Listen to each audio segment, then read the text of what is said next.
Bismillahirrahmanirrahim. Assalamualaikum warahmatullahi wabarakatuh.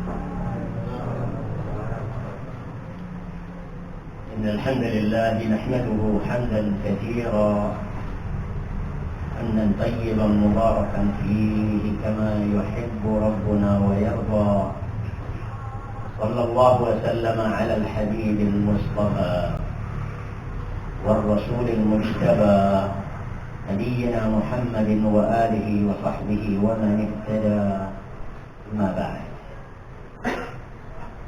وخير الكلام كلام الله وخير الهدي هدي محمد صلى الله عليه وآله وسلم شر الأمور محدثاتها وكل محدثة بدعة وكل بدعة ضلالة وكل ضلالة في النار أما بعد.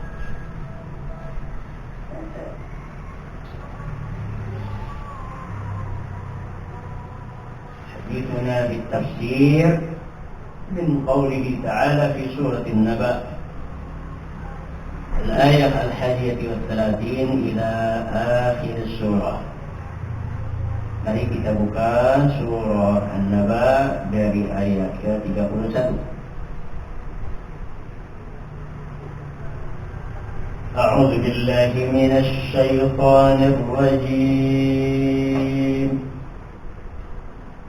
إن للمتقين مفازا حدائق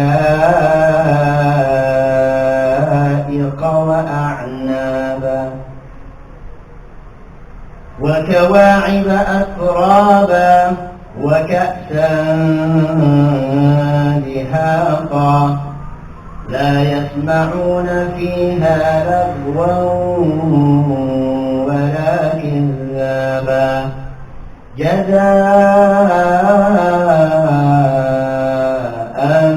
من ربك عطاء حسابا رب السماوات والأرض وما بينهما الرحمن لا يملكون منه خطابا يوم يقوم الروح والملائكة صفا لا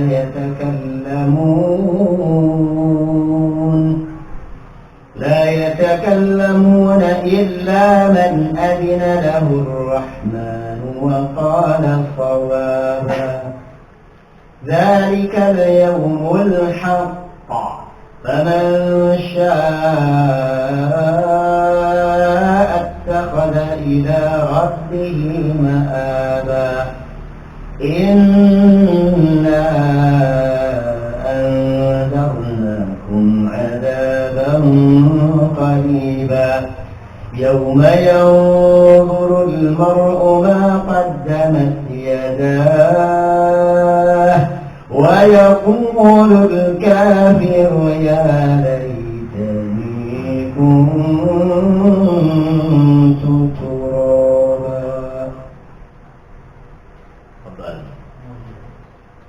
Sesungguhnya orang-orang yang bertakwa mendapat kemenangan, yaitu kebun-kebun dan buah anggur, dan gadis-gadis remaja yang sebaya, dan gelas-gelas yang penuh berisi minuman. Di dalamnya mereka tidak mendengar perkataan yang sia-sia dan tidak pula perkataan dusta.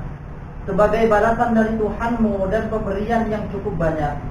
Tuhan yang memelihara langit dan bumi dan apa yang ada di antara keduanya, yang Maha Pemurah, mereka tidak dapat berbicara dengan Dia.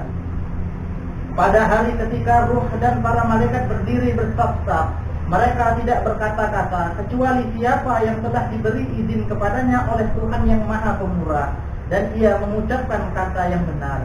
Itulah hari yang pasti terjadi. Maka barang siapa yang menghendaki niscaya ia menempuh jalan kembali kepada Tuhannya. Sesungguhnya kami telah memperingatkan kepadamu, hai orang kafir, siksa yang dekat pada hari manusia melihat apa yang telah diperbuat oleh kedua tangannya. Dan orang kafir berkata, alangkah baiknya sekira aku dahulu adalah tanah. Ayat-ayat terakhir dalam surah An-Naba ini diawali dengan ayatul raja atau ayatul wa'di, ayat-ayat yang membuat kita berharap, bersemangat, ngarep-ngarep, bahasa kerennya itu ngarep-ngarep, bukan ngarep-ngarep, ya.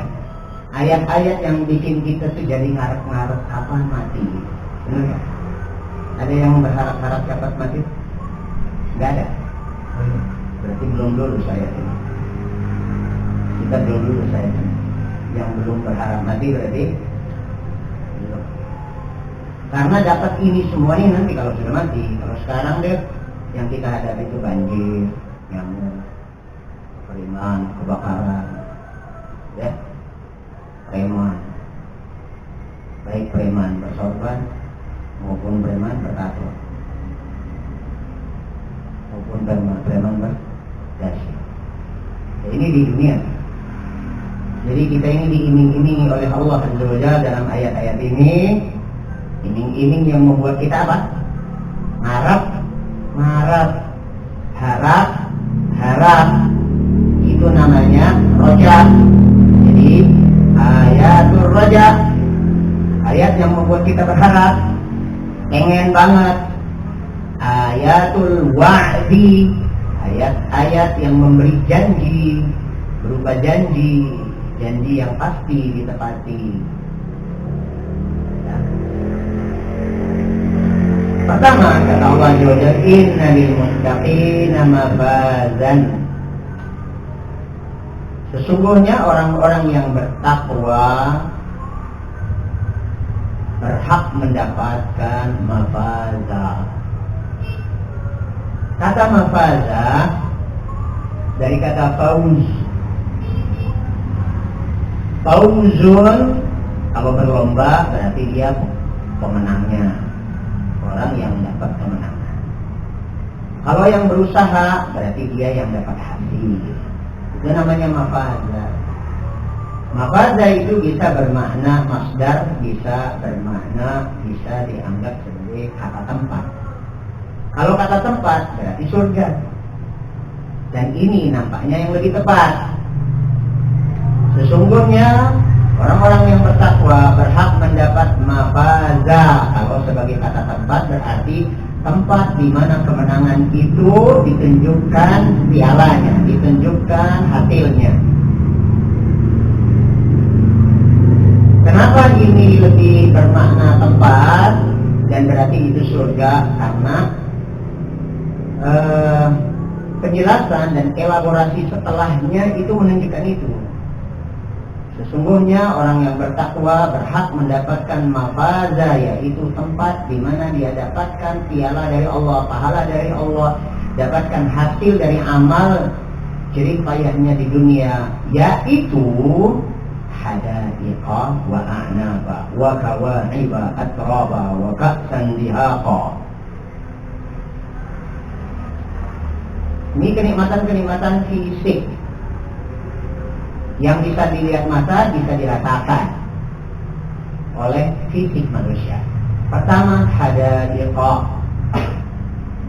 Hadaiqa jamak dari kata hadiqah.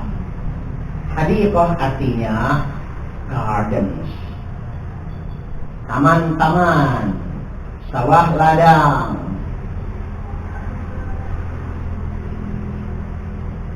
Ketika ayat ini turun, pada konteks pertamanya di hadapan orang-orang Arab, di mana mereka hidup di tengah padang pasir yang gersang, ketika dibayangkan kepada mereka, you bakal dapat taman, maka terbayang dalam pikiran mereka itu sebuah oase, ya, di mana airnya itu bening, apalagi disebut mengalir airnya, bukan ngeyembeng, bukan kayak yang dihidupkan atau ini, ya.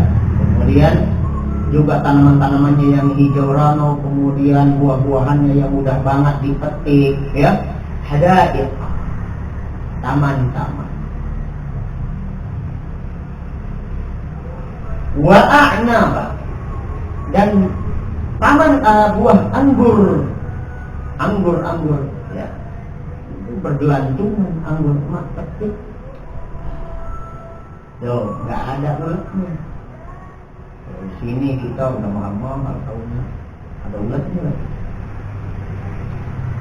Dibayangkan juga a'naba, di daerah yang panas kemudian ada anggur yang gemercis gitu, rasanya nyes. Bukan main. Itu membuat jiwa ini tersemangati. Maka ini yang saya sebut tadi apa? Ayatul raja wa ayatul wa'di. Ayat-ayat berupa janji dan membuat kita berharap. Dan itu adanya di mana? Hadayat wa a'naba ini di mana? Di surga. Maka tadi yang disebut mafaza identiknya adalah tempat. Tempat tersebut berisi hadaiqa wa a'naba. Selanjutnya, kalau itu tadi di luar rumah ya, masa kebun dalam rumah kan? Fasilitas hidup itu kan ada tanah yang luas, taman yang indah, gitu kan, buah-buahan banyak, gitu ya. Berikutnya, hiasan dalam rumah. Hiasan yang utama di dalam rumah itu apa? Botol apa lemari? Bukan. Istri.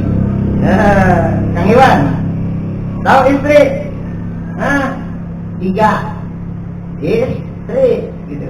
Enggaknya, bukan 3. Istri. Ya. Allah subhanahu wa ta'ala menyebutnya bukan hanya satu, mas. Kawaid.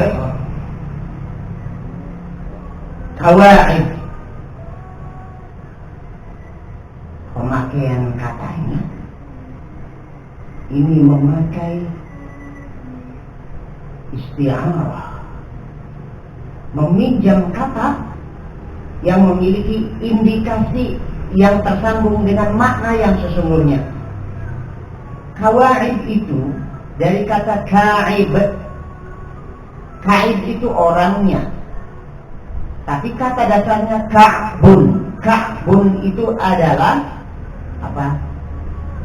Yang dalam ayatul wudu, ka'baini ilal ka'baini wa arjulakum ilal ka'baini, dan basuhlah kakimu sampai mata kaki. Jadi ka'bun artinya apa? Mata kaki. Coba tunjukin mata kaki masing-masing. Coba pegang mata kaki. Mana mata kaki? Mana? Jangan-jangan mata-mata. Nggak paham lagi. Mata kaki itu nonjol apa enggak? Nonjol. Bagian mana yang nonjol dari istri? Gak usah disebut, pasti ente paham. Tapi kan ka'bun menonjolnya baru dikit, Ustaz. Justru karena dia nonjolnya baru dikit, itu dia masih muda belia.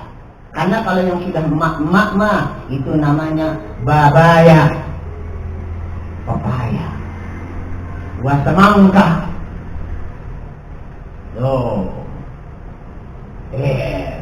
Sama kolot gitunya. Sudah nenek-nenek, bukan.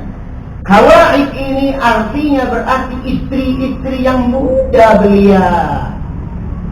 Ditandai dengan ka'bun, di mana dia memiliki payudara yang masih baru nonjol dikit, nantang. Ya, Taiwan masih ngomong,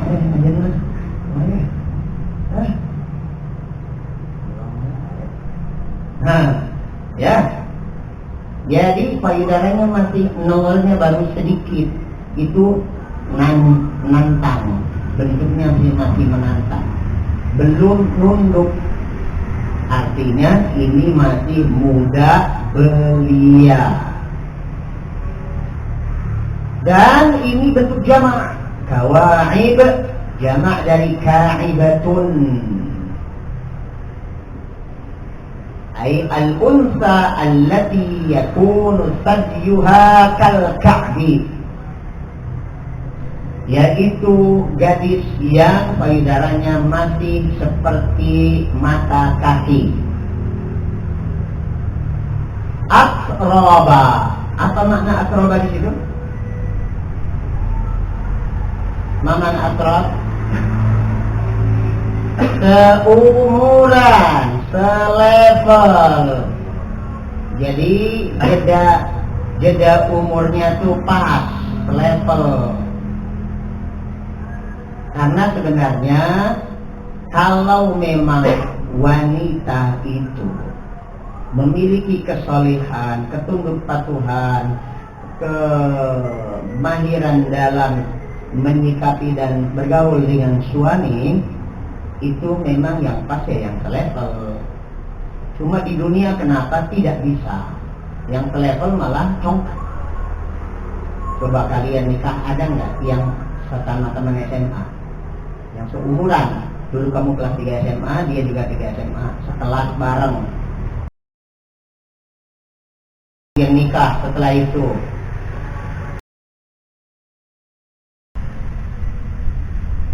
Dia berani bilang ke suaminya itu apa? Kamu mas. Kenapa? Ini kan di dunia, wanita dunia seperti itu. Makanya disarankan kalau di dunia ini beristri dengan wanita yang di bawah kita umurnya. Sebagian ulama, saya pernah dapatkan penjelasannya dalam majelis ilmu seperti ini. Kata beliau minimal 6 tahun bedanya dengan kita.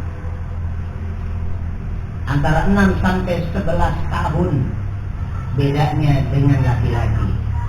Laki-lakinya lebih tua daripada wanita ini. Gitu. Ini pengetahuan aja. Ya, yang saya kira itu tidak ada diskusi tentang itu. Ini masalah khibrah, masalah experience, ya, masalah pengalaman hidup. Bahkan Nabi kita Muhammad sallallahu alaihi wasallam beda umurnya dengan Bunda Aisyah radhiyallahu anha terpaut sangat jauh. Jadi kayak kakek sama cucunya. Tetapi kenapa bisa? Karena Nabi sallallahu alaihi wasallam dibekali dengan kepribadian yang penyayang, yang bisa beradaptasi dengan kecenderungan anak remaja. Dan Nabi alaihi salatu wassalam gudang ilmu. Aisyah radhiyallahu anha wadon. Apa wadon? Wadon itu dari bahasa Arab, wadah, wadahan. Dalam morfologi kata Jawa, bahasa Jawa, wadahan, haknya dihilangkan jadi wadan, haknya double jadi matobi'i, maka dimudahkan ditashil menjadi o. Jadi wadan, haknya yang dua itu, yang matobi'i itu dijadikan satu menjadi berubah menjadi o. Itu tasrifnya sorok di bahasa Jawa. Tanya orang Jawa, Mas Puji, yang Jawa lahiran Jepang, ya, dari dunia. Baik, sudah. Wa kawa'ibaat raba wa kasan dihaqa. Apa tadi terjemahannya? Apa tuh? Gelas-gelas yang penuh berisi minuman. Gelas-gelas penuh berisi minuman. Artinya ente kan gak usah susah payah bikin ramuan kencur, jahe, susu, telur, madu, jahe, STMJ. Gak usah. Kapan ente pengen, dia sudah langsung tersiapkan. Ada timnya khusus. Ada pelayan-pelayannya yang juga muda-muda. Pelayannya nggak ada nenek-nenek. Nggak perlu nenek. Panggilnya juga kita sampai lembung urat leher kita. Nenek. Nggak perlu. Nggak perlu angkat suara. Karena Allah Subhanahu Wa Taala secara otomatis sudah tahu kapan kita mau, pengen banget. Dan yang namanya manusia di surga itu nafsu makannya berlipat-lipat ganda dibandingkan manusia di dunia. Kalau kita baru makan satu piring pengen sih yang kedua, cuma gimana kata perut ya, gitu. Apalagi makannya Indomie, medem-medem. Baru makan satu mangkok, pengen sih masih pengen mangkok kedua. Tapi begitu dimulai mangkok kedua, baru berapa suap sudah, perut rasanya sudah mencegah. Oh enggak, kalau di surga itu makanan-makanan begitu enak dan minuman apa tuh kita tuh rakus. Makan lagi. Ini kan, oh ini enak. Tapi juga nggak pernah ada toiletnya. Nggak ada istilah UGD, unit gawat darurat cepat ke toilet. Nggak ada UGD yang bernama toilet gitu. Kenapa? Nggak ada buang air besar, nggak ada buang air kecil. Tapi makannya terus. Lap. Ini wah man ini.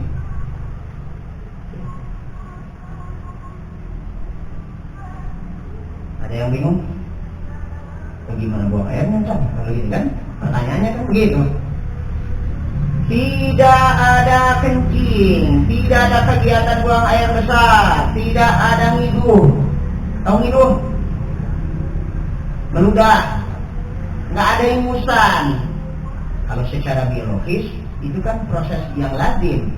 Ada pemasukan, perlu ada pengeluaran.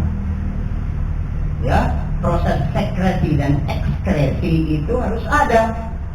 Sebenarnya ada. Cuma semua yang telah dimakan diproses dalam tubuh itu menguap, menyublim. Pertama dalam bentuk keringat, dan keringatnya wangi, kemudian menyublim menjadi pewangi. Subhanallah.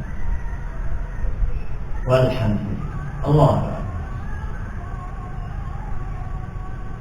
Makanya suasana selalu segar.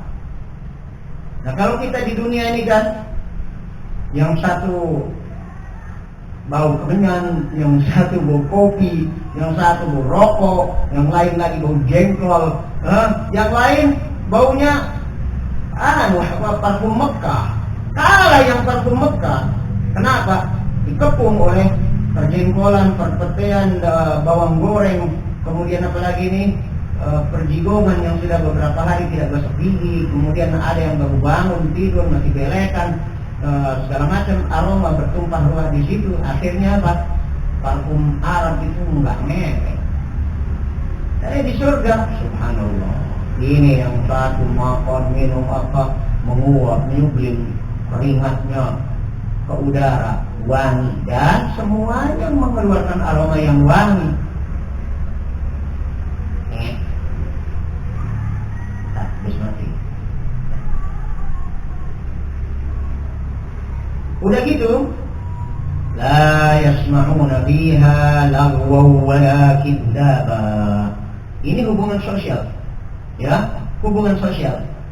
Kalau tadi itu anggaplah private needs, kebutuhan-kebutuhan pribadi, makan, minum dan sebagainya. Ini adalah terkait dengan hubungan sosial yang tentu akan berefek kepada suasana hati. Kita ini kalau punya tetangga udah mah merokok, musik-musikan mulu, malam-malam jam 12 malam masih ketawa-ketawa, ya, ya anjing lagi. Gimana coba punya tetangga kayak gitu? Risih kan? Kita udah capek-capek pulang kerja, shift 2 lagi kan? Shift 2 kan sampai jam berapa? Jam 8 malam kalau nggak salah. Ya, jam 12 malam. Kita baru pulang, nyampe rumah, wah tetangga kita yang biar bubuk, kemudian dia bawa teman-temannya, kalau kayak pilih di situ, main catur, rokok, ngopi, ya. Apalagi ada yang bertengkar gitu kan. Kita tetangga kontrakannya itu masuk rumah dalam keadaan nggak capek, tapi tetangga begitu.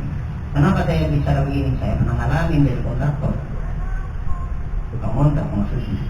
Dari satu kontrakan ke kontrakan yang lain, dari kontrakan kecil yang cuma segede gini nih, dari ujung ke ujung itu, ya, bar dari paling depan itu ruang tamu cuma segitu, paling 1 kali 2 meter, kemudian ke tengahnya ruang tidur yang juga dipenuhi dengan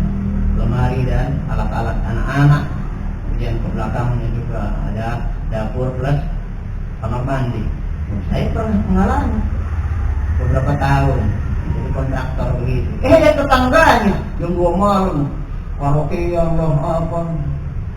Coba hidup bertetangga dan kehidupan sosial seperti itu, apa enaknya? Gak nyaman kita. Ya kalau kita punya keberanian, kita datangin aja. Hei bang, kau tidak punya perasaan kok. Kita dari tetangga ini yang baik-baik ya.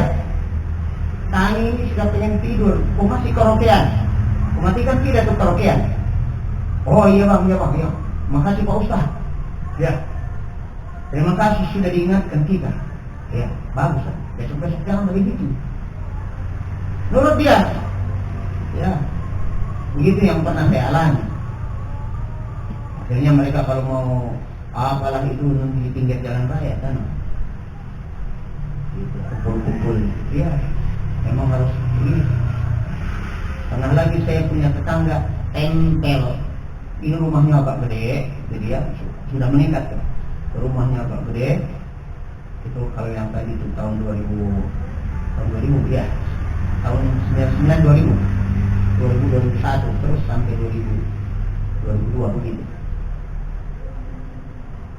Begitu sudah 2005 saya masih tetap kontraktor. Tapi rumah besar. Tetangganya wong Cina. Kakek nenek saja, tapi itu sukanya itu karaokean itu malam-malam kita udah mau tidur pulang ngaji kan, dia dengan istrinya itu berdansa di dalam kamarnya itu. Sudah kakek nenek mungkin dia pemilik perusahaan di mana nggak tahu, tinggal menikmati cita-cita hidup mungkin kakek nenek. Suara musiknya itu memang ya yang memang nada-nada orang sambil dansa begitu. Suaranya kencang nih. Akhirnya bersetel saja murattal. Segede suara yang dia kasih, kita gedekan juga suara yang sama kita kasih, tapi dengan murattal. Semoga saja syaitan yang ada di sana itu terusir dengan murattal yang ada di sini. Tapi orang itu cukup bijak juga karena memang orang kaya ya. Akhirnya besoknya tidak pernah lagi dia karaoke itu yang kencang-kencang. Kita tanpa bicara cukup dengan seperti itu. Dalam hati kalau besok-besok juga masih seperti ini tak datang itu kan ini.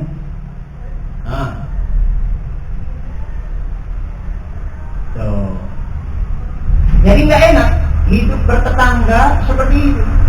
Makanya di antara tuntunan Nabi kita Muhammad SAW dalam memilih tempat domisili, apa kata Nabi? Al-jaru qoblad dari. Tulis ya. Ini kalimat yang sepertinya sederhana, tapi apa? Sangat berguna. Ini panduan dalam bermasyarakat, apalagi memilih tempat domisili. Apa ungkapannya?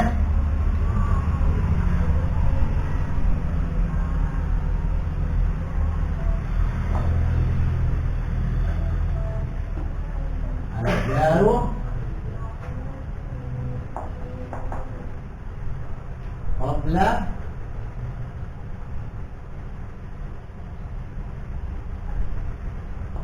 ad-dar. Artinya apa?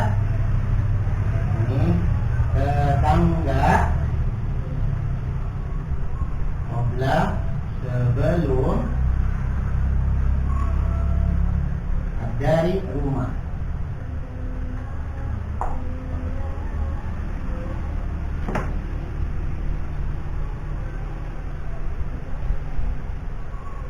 Kalau kita timbang-timbang, ini di kompleks perumahan nih, wah ini bagus nih, harganya murah nih. Memang pola pikir murah itu mau orang murah yang biasanya. Jangan selalu milih karena murah. Ya. Kata Nabi apa? Al-jar. Fokus dulu, siapa yang akan menjadi tetanggamu? Saya pilih nomor ini A15 misalnya. Di hub samping kanan Kristen, bobo anjang, samping kiri yang biasa ngumbar aurat, orangnya senang musik-musik. Waduh, ini sayang banget nih, posisinya bagus dan harganya murah, tapi tetangganya bikin rusak iman, ya. Ya jadi, cari lagi tempat lain. Waduh, ini mahal ya. Cicilan bulanannya ini 3 juta. Gaji saya 6 juta. Gimana? Jangan berpikir panjang. Lihat dulu al-jar qabla ad-dar. Dari sini ke masjidnya malah dibangunkan oleh developer di sini. Aksesnya untuk bisa kreativitas anak-anak kita. Yang ini tetangganya, masya Allah, orang yang baik-baik, ramah-ramah begitu ya, orang berpendidikan tinggi. Wah, yang ini malah ada ustaz di samping kiri kita.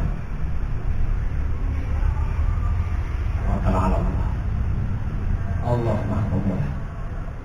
Rezeki Allah amat luas.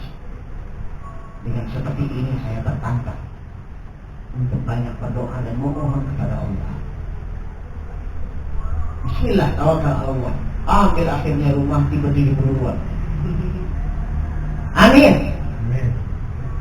Amin. Jangan selalu berpikir minus. Seakan-akan antum ini kurang yakin kan Allah itu Maha Kaya. Allah yang menjadi Tuhan kita dan kita mempertuhankannya, sementara mereka diciptakan oleh Allah, mereka tidak tahu diri, tidak mempertuhankan Allah Azza wa Jalla. Mereka begitu pedenya, ambil yang gede-gede, ambil yang luas, ambil yang bagus. Kenapa ente pilihnya yang ya nggak apa-apa lah, becek-becek, banjir-banjir nggak apa-apa lah ya, waktunya banjir ya. Kalau orang Cina rayakan Imleknya kongsi pacoy, kita ya musi coy gitu. Jangan berpikir minus begitu untuk diri kita. Akhirnya apa? Ya, kita juga mendapatkan lingkungannya orang-orang yang seperti itu juga tidak bisa meningkatkan diri kita. Jadi coba muslim juga pikir, ikhlas, ya.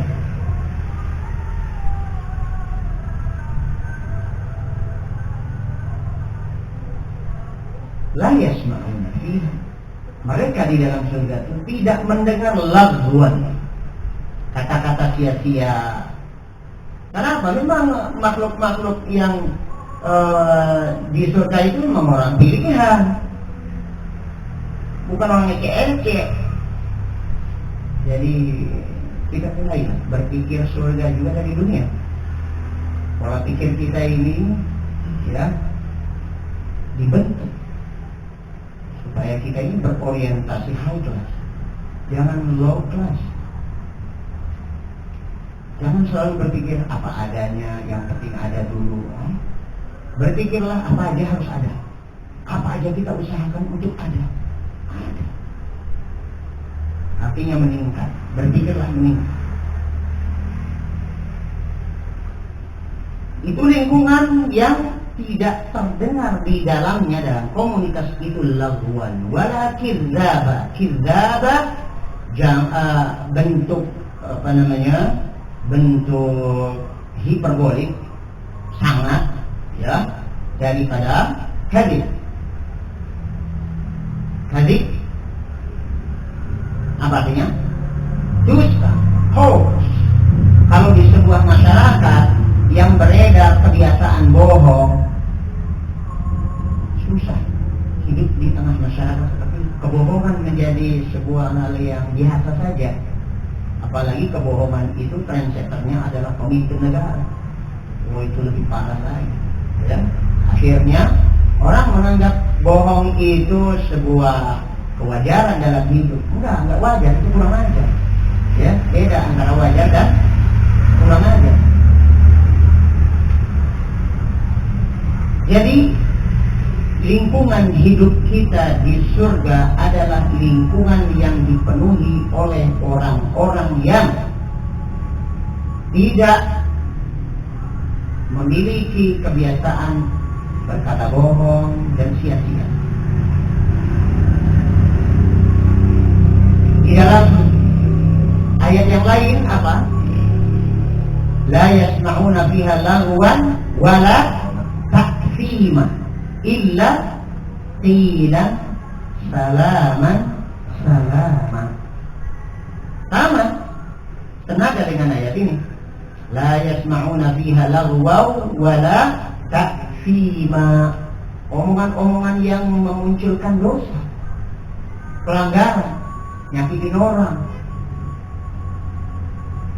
Lahuan, main-main doang, sia-sia, taktiman, ya, bikin dosa. Illa qilan, hanya kata-kata salaman, salama, yang sejahtera, yang menyejukkan, yang enakin, enggak menekin. Kita kalau hidup bersama orang-orang yang model omongannya itu selalu nyelkit, kalau nyindir nyalem.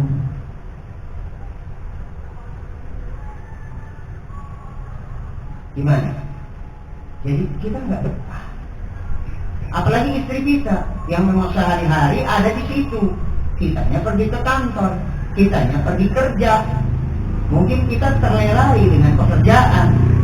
Kalau pekerjaan numpuk nih, nggak kepikiran tentang gimana kata orang. Tapi istri kita yang di rumah sambil jemur baju, tetangganya bilang, "Bu, itu suami ibu ya yang jenggotnya panjang." "Iya, kenapa Bu?" "Ngapain tuh dipanjang-panjangin jenggot kayak kambing aja?" "Loh, ini kan super kepo nih Mak." Gitu kan? Emang kenapa? Apa rugimu kan gitu kalau suamiku itu jenggotnya panjang? Kalau istri kita itu orang yang memiliki dada yang lapang, ya hati yang sejuk, ya jiwanya tentram, punya wawasan yang cukup tentang sunnah, mudah tinggal dijawab. Itu jenggot tempat bergelantungannya para malaikat. Para malaikat itu mereka mendoakan kami. Mungkin orang tuh jadi malah mendengar ceramah istri kita, kan? Orang tuh malah diceramahi dengan sunnah, dan itu adalah sunnah Nabi kita Muhammad SAW. Jadilah diskusi. Tapi kalau istri kita kan yang modelnya cuma cuma supir, ya, kerjaannya memang nyuci piring di kamar, atau sebagai kapolda, kepala polisi dapur doang. Ini kan jadi tertekan hidup istri kita, kan? Anak-anak kita nanti lagi main disindir-sindir, "Weh, bapakmu itu jenggotnya panjang kali, itu macam teroris ya." Gitu, nyakit. Kalau punya tetangga-tetangga seperti itu kan sedikit atau malah justru banyak menyakitkan hati. Tapi kalau di surga nanti, la yasma'una fiha lahwa wala kidzaba, la yasma'una fiha lahwa wala ta'thima illa qilan salaman salama. Nah, yang di dunianya hidup bertetangga dengan orang model seperti itu yang menyakitin kalau ngomong, ya tahan, sabar dulu. Derita dunia ini sebentar. Derita dunia ini sebentar, ya. Dan di akhirat lebih kekal. Begitu. Jangan cepat mati aja lah hidup ini, membosankan. Ya bukan begitu. Ya, urusan pengen cepat mati atau nggak mati-mati kan bukan kita kuncinya yang punya, ya. Allah yang punya. Rumusnya juga nggak ada. Nggak pernah ada seorang ahli sekalipun, profesor, doktor, jadi ahli matematik sekalipun, nggak ada yang pernah menemukan rumus umur. Nih kalau orang yang miskin, dekil, ya, cari istri nggak laku-laku gitu kan, calon istri kagak ada yang mau karena orang miskin, hidupnya di tempat yang kebanjiran mulu, kemudian dikit-dikit fungsi coy, ya, tampangnya tidak meyakinkan. Ini yang begini rumusnya cepat mati kasih. Kan enggak ada begitu. Banyak orang miskin awet tua, tapi juga tidak sedikit orang kaya malah awet muda. Kenapa? Karena masih muda udah mati. Itu namanya awet muda, ya kan? Yang awet tua ini apa artinya? Udah tua masih awet aja. Tuh, cucunya udah habis, dia masih hidup. Itulah rahasia Allah. Umur itu rahasia Allah. Baik. Jazaan min rabbika ata'an hisaba. Semua itu tadi yang disebutkan merupakan jazaan, balasan. Min rabbika, dari Rabbmu, ata'an, sebagai pemberian. Jadi sebenarnya ini pemberian. Jangan dikira sebagai alat tukar dalam perdagangan. Alat tukar itu biasanya dalam perdagangan konotasinya itu adalah setimpal. Ini berapa nih harganya? 10.000. Ya kok kasih 10.000 kan gitu. Memang level barangnya, kualitas barangnya kualitas 10.000 memang. Tapi ada juga varian yang sama harganya 100.000. Barang yang ya modelnya sama gitu, model namanya apa. Tapi ternyata materialnya ini lebih kuat, yang 100.000 daripada 10.000.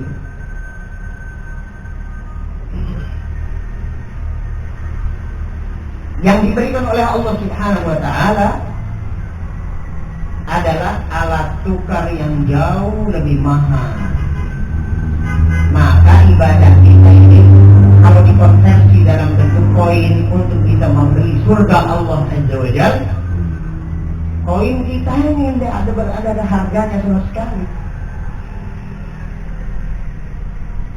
Sholat aja misalnya, khusyuknya misalnya 10%, bacaannya, validitas bacaannya juga ya 50% misalnya.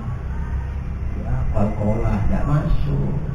Ain kadang kayak Hamzah, An'amta alaihi misalnya. Goiril jadi goiril, dan kefasihannya, ketepatannya masih jauh gitu ya. Tapi Allah Subhanahu wa Ta'ala memberinya pahala sesuai dengan kesungguhannya, niatnya yang memang tulus, ikhlas karena Allah. Itu orang dapat pahalanya. Tapi ya seberapa nilainya? Sehingga koin kita untuk membeli surga Allah itu enggak setimpal, enggak selevel sama sekali. Maka disebut apa? Pemberian. Sebenarnya Allah ngasih itu. Tidak hanya alat tukarnya terlalu lemah. Allah ngasihnya yang sangat high class, kelas tinggi. Misalnya ada perumahan, ada harga 100 juta, ada yang harga 1 miliar, ada yang harga bahkan sampai 2 miliar. Ente punya uang berapa? Aduh, saya malu punya uang cuma 100.000 sebenarnya ini, tapi saya pengen banget punya rumah. Kemudian datang orang yang sangat pemurah. Sini mas, aku ini sayang banget sama kau. Ya, Anda ini orang yang patut disayang. Aku ini sayang banget sama kau. Ya, aku tunjukkan rumah yang pantas untuk Anda. Padahal dengan uang 100.000 dia kan mawas diri. Dia nyarinya apa? Di tempat yang banjir aja, yang biasa langganan banjir gitu, ya. Dibawanya ke perumahan yang tanahnya tinggi, tamannya luas, ya, gerbangnya saja keren, ya, masuk di situ fasilitas perumahannya. Ini bapak ini mau bawa saya kemana? Ternyata apa sudah dipilih? Rumah yang besar sekali, segala fasilitasnya sudah lengkap, well furnished. Furniture-nya sudah lengkap apa? 7 ditambah bonus ada istri di setiap. Mau nggak Pak Puji? Pak Puji ini kayaknya udah mikirin dari tadi ya. Oh gitu, mikirin aja. Ini belum apa-apa kalau diilustrasikan dengan surga. Tapi kalau seandainya kita dapat kayak gitu, antum akan bilang apa, Kang Iwan? Yakin sampai begini-begini? Mau, saya mau.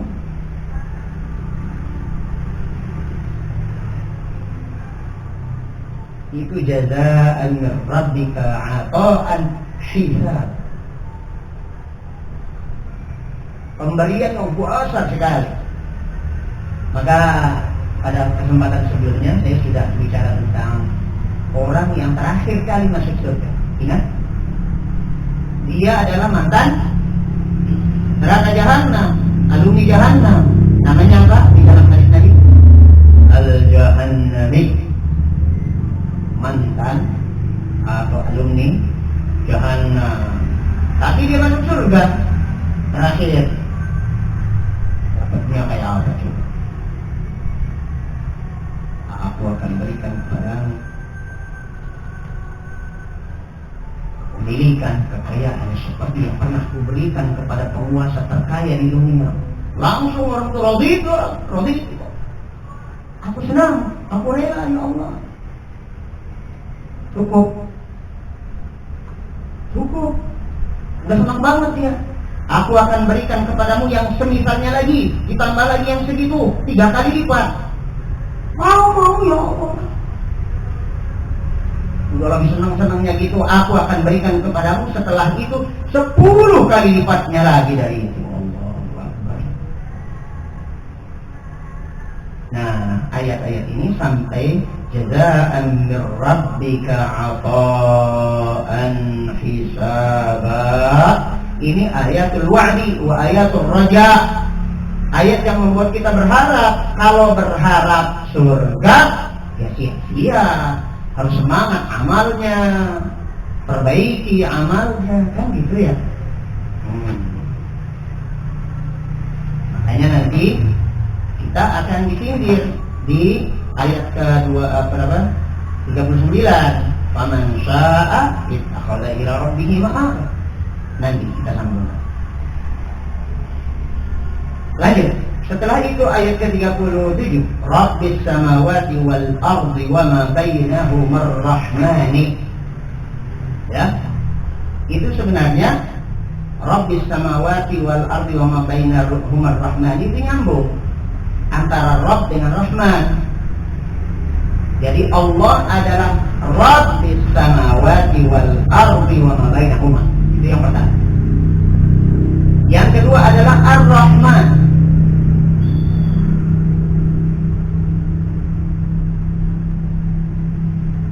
Rabb seluruh langit dan bumi dan semua yang ada di antara keduanya. Allah yang Ar-Rahman, la yamlikuna minhu khitaba. Mereka tidak mampu, tidak kuasa, tidak ada yang berani, satupun yang berani bicara dengan Allah Azza wa Jalla. Apa itu? Yauma yaqumur ruhu wal malaikatu shaffa. Ketika atau hari di mana malaikat Jibril yang disebut dengan Ar-Ruh adalah malaikat Jibril alaihissalam bersama al-malaikah, malaikat-malaikat yang lain, semuanya berbaris dengan rapat, lurus. Maka kita kalau sholat berjamaah, hendaknya sholat berjamaah berdiri dengan barisan yang rapat, lurus seperti malaikat di hadapan Allah Azza wa Jalla. Berikutnya, la yatakallamun. Tak satu pun orang yang berani bicara. Jangankan manusia biasa, para nabi aja tak ada yang berani bicara. Masih ingat? Haibah, wibawa hari tersebut, ngerinya hari tersebut, dahsyatnya fenomena hari tersebut, di mana para malaikat sudah pada berbaris menunggu kedatangan Allah Azza wa Jalla. Gak ada yang berani bicara.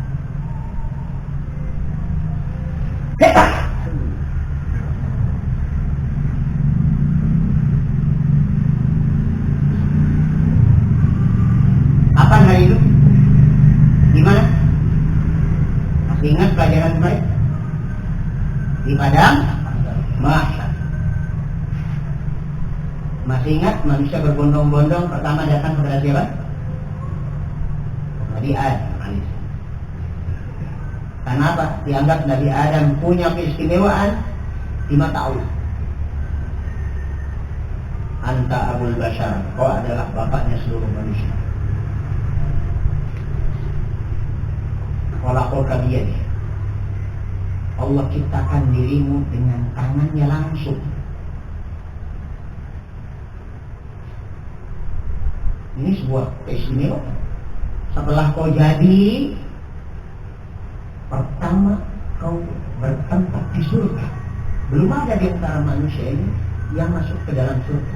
Tapi engkau diciptakan dengan tangannya langsung dan ditempatkan yang masuk surga. Bukannya itu istimewa? Kalau begitu orang yang istimewa di hadapan Allah. Tolong dong, minta pada Allah. Gitu. Tapi ternyata apa? Adam justru menimpalinya. Hari ini Allah lagi marah besar, nggak pernah marah seperti ini sebelumnya, dan setelah ini tidak akan pernah marah seperti ini. Jadi Allah lagi marah besar, aku nggak berani. Aku ini punya salah juga. Ketika dikatakan wala taqrabu hadhihi syajarah, jangan kau dekati pohon ini, malah apa? Malah makan dari buahnya. Larangannya mendekati, malah makan. Kan bukan berarti mendekat, manek. Malah manjat kan, malah manggil buahnya. Ini kan berarti manusia itu memang punya karakter. Kalau hawa nafsunya sudah ngedrive, ya, hawa nafsunya ini sudah ngedrive diri dia, kemudian dia ikutin drivernya ini adalah hawa nafsunya, bukan hanya mendekat, tapi apa? Metik. Bukan hanya metik, kalau dibiarin dirontokin semua. Kemudian mengakuisisi ini pohon hanya milikku, yang lain semua kan. Gitu. Begitu rakusnya manusia. Digambarkan oleh Nabi SAW. Seandainya ada dua ekor serigala, ada lapar, kemudian ada kambing, kan dua ekor serigalanya akan berlomba siapa yang duluan bisa nyaplok kambing itu. Maka tentu keduanya ini akan berlomba dengan sangat ketat, sangat keras perlombaannya untuk bisa segera merobek, segera melahap selumat-lumatnya. Itu kerakusan manusia. Kita ini dibekali dengan sifat itu. Begitu pula kepemilikan sudah banyak, sampai gunung saja, gunung emas. Satu gunung emas sudah kita miliki, masih kita bernafsu untuk dapat yang berikutnya. Dan tidak akan puas sebelum mulut dipenuhi dengan tanah, yaitu masuk ke bumi, ya. Balik papan, kuburan, ya. Jadi ini mulai dari Rabbis samawati wal ardi wa ma bainahuma ar-rahman la yamlikuna minhu khitaba yawma yaqumur ruhu wal malaikatu saffa la yatakallamun illa man adina lahu ar-rahman wa qala shawaba. Ini fenomena di mana? Di padang mahsyar. Kalimat yang terakhir tadi apa? La yatakallamuna, mereka tidak ada yang berani bicara illa kecuali man adina lahu ar-rahman, kecuali yang diizinkan oleh Ar-Rahman. Siapa itu? Siapa itu? Nabi kita Muhammad SAW, setelah beliau bersujud di hadapan Allah, di bawah arsy Allah, kemudian diilhami dengan berbagai al-asmaul husna yang belum pernah diajarkan di dunia, ya. Kemudian apa? Baru diizinkan oleh Allah, irfa' ra'sa, angkat palamu, wasal tu'ta, silakan kau minta pasti kau diberi, wasfa' tusyaffa, dan silakan beri syafaat, beri bantuan kepada umat manusia, kau akan diizinkan untuk memberi syafaat. Ini yang dimaksud illa man azina lahur Rahman. Wa qala qawwaba, dan mengatakan yang benar. Mengatakan yang benar apa? Kata-kata yang benar ini adalah diantaranya ucapan-ucapan al-mahamid, berbagai puja-pujian untuk Allah ketika beliau bersujud di hadapan Allah. Zalika al-yaumul haqq, itulah hari yang pasti. Ini salah satu nama hari kiamat, salah satu nama hari akhir. Al-yaumul akhir, yaumul qiyamah, al-qari'ah, al-haqqah, al-waqi'ah. Salah satu namanya al-yaumul haqq. Jadi nama-nama hari kiamat itu banyak ya, bukan hanya yaumul qiyamah, yaumuddin, yaumut taghabun, banyaklah pokoknya ya. Salah satunya apa? Dzalika al-yaumul haqq. Artinya apa? Hari yang pasti. Jangan kau ragukan lagi. Kalau kau ragu, akhirnya imanmu lemah. Tapi kalau kau yakin dengan al-yaumul haqq, maka hidup kita menjadi teratur, waspada terhadap murka Allah Azza wa Jalla. Kita akan bersemangat untuk beribadah kepada Allah. Faman syaa, maka barang siapa yang pengen apa? Pengen bahagia di akhirat. Ittakhadha ila rabbihi ma'aba. Tandanya adalah dia akan mencari jalan, mengusahakan, melakukan, maintenance, menjaga hak-hak Allah, melaksanakan perintahnya, meninggalkan larangannya, menjaga diri dari dosa-dosa. Ittakhadha ila rabbihi ma'aba, supaya dapat naungan Allah di akhirat.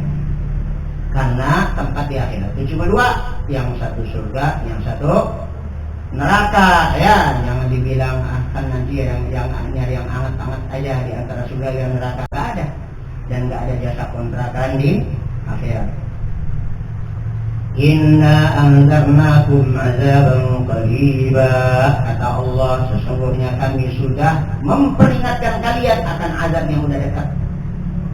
Orang kafir, orang Quraisy dulu yang kafir tuh, di zaman Nabi ngeremehin, apaan azaban qariba, azaban qariba. Itu cuma dongeng aja, in hiya illa asatirul awwalin. Itu cuma dongeng-dongeng aja, mitos-mitos dari zaman dulu. Memang para nabi bilangnya begitu. Kiamat nggak dekat, kiamat nggak dekat. Dari zaman Pak Kuang, Bu Kuang, Mak Kuang, berkuang-kuang, agak pernah ada tuh kejadiannya kiamat katanya. Ya, jadi Nabi dan Rasul itu dianggap oleh masing-masing kaumnya yang kafir ini ngibul doang. Jualannya apa? Jualannya adalah akhirat, surga, neraka, begitu. Sama dengan beberapa politisi yang beberapa setahun 2 tahun yang lalu ini berkomentar, apa akhirat, hari kiamat, surga dan neraka. Emangnya mereka pernah lihat apa? Begitu komentarnya. Emang kudu mati dulu supaya nyadar. Setelah mati nggak balik lagi.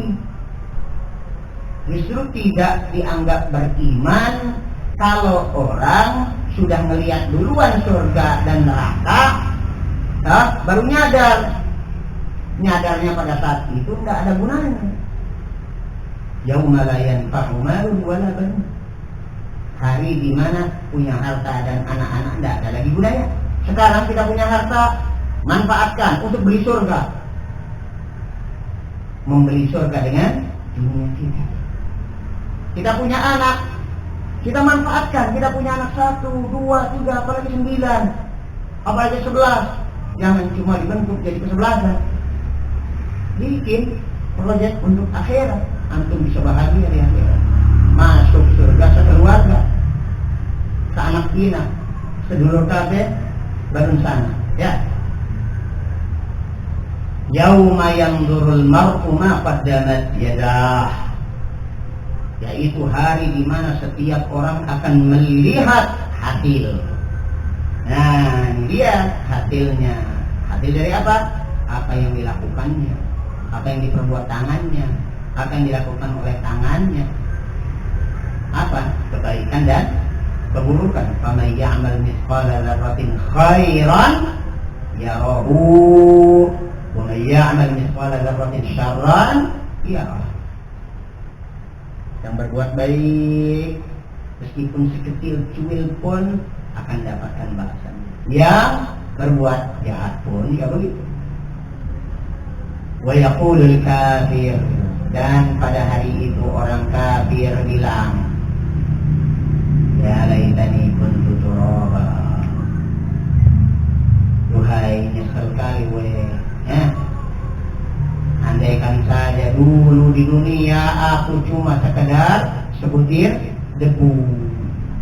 Coba sekarang orang-orang yang menyombongkan diri terhadap syariat Allah, terhadap ajaran Allah, terhadap perintah dan larangan Allah, terhadap agama, yang melecehkan agama. Coba sekarang mereka berpikir jadi debu, jangan jadi penguasa. Nanti di akhirat perasaan besar berkuasa itu udah habis. Berangan-angan, kalaulah dulu aku tidak jadi presiden, kalaulah dulu aku tidak jadi penguasa, aku mendingan jadi debu aja dah. Tapi wala tasa'ata mandam, wala tasa'ata mandam, tidak ada lagi gunanya penyesalan. Cukup sampai di sini. Bertemu kembali pada tayangan berikutnya. Sallallahu alaihi wa sallam wa alihi wa sahbihi wa sallam. Wa akhiru da'wana